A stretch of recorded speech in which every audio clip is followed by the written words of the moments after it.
করে না।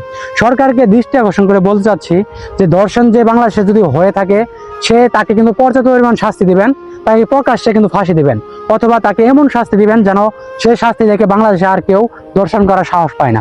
আমরা প্রিয় দর্শক ভালোবাসি আপনার জন্য আদমি শেরপুর হাসান।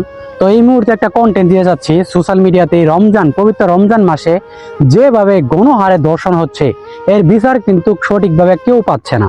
আজকে শুধু না, নতুন সরকার হিসাবে না, পুরনো সরকারের আমলেও কিন্তু এরকম ঘটনায় ঘটে গেছে। আমরা কিন্তু সকলেই এর সাথে প্রমাণিত।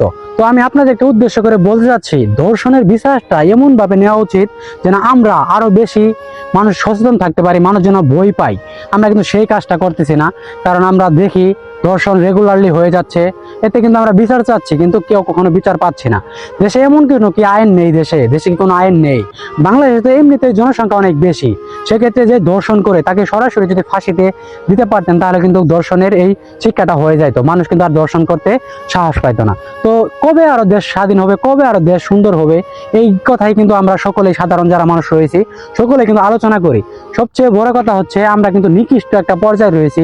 এই যে কিয়ামতটা কি কারণে হবে? এই কিছু কার্যকলাপের জন্য কিন্তু কিয়ামত হয়ে যাচ্ছে।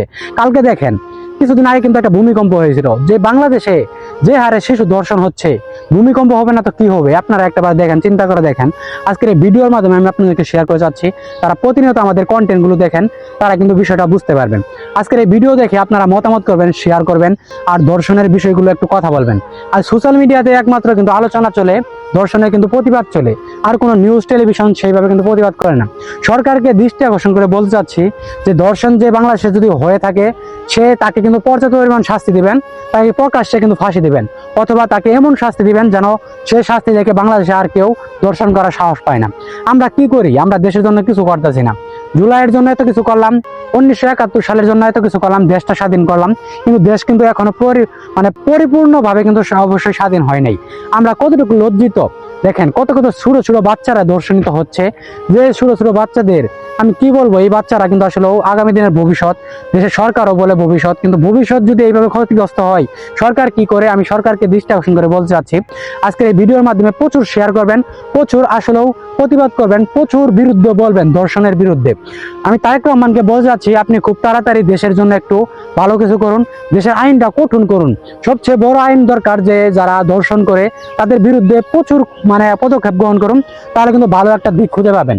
আমরা আর কত কন্টেন্ট ক্রিয়েটররা এইভাবে প্রতিবাদ করবো? আমাদের তো নিজের কাছে একটা খারাপ লাগে, ছোট ছোট বাচ্চারা ক্লাস 9-এ পড়ে, 10-এ পড়ে, ক্লাস 6-এ পড়ে, তারা যদি এইভাবে ধর্ষণের শিকার হয়, আমরা এর প্রতিবাদ করব কিভাবে? আমরা এর বিচারই পাবো কিভাবে?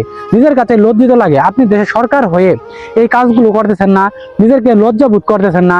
আপনাকে কি বলবো? আপনি নতুন সরকার হয়েছেন, আপনি আরো ভালো কিছু করুন, ধর্ষণের এমন আইন করুন তাকে দেখে যেন আর কখনো কেউ ধর্ষণ না করতে পারে। আজকে দেখেন, অনেক মানুষ ধর্ষণের শিকার হচ্ছে, অনেক বাচ্চারা ধর্ষণের শিকার হচ্ছে, অনেক বিশ্ববিদ্যালয়ে ধর্ষণের শিকার হচ্ছে। কেউ প্রকাশ করতে পারতেছে না, বইয়ে কিন্তু কেউ প্রকাশ করতে পারতেছে না। তাহলে চিন্তা করে দেখেন, আমরা এর প্রতিবাদ জানাই। জনাব তারেক রহমান, আপনি দেশের একজন সরকার, আপনি দেশটাকে ভালোভাবে গুছিয়ে নেন, দেশের আইনটা সুষ্ঠু করুন। দেশের জনগণ আছে বলে কিন্তু প্রতিবাদ হচ্ছে, ধর্ষণের সঠিক বিচার চাই। আর দেশবাসীকে আপনাদেরকে বলতে চাই, সবাই সচেতন থাকবেন।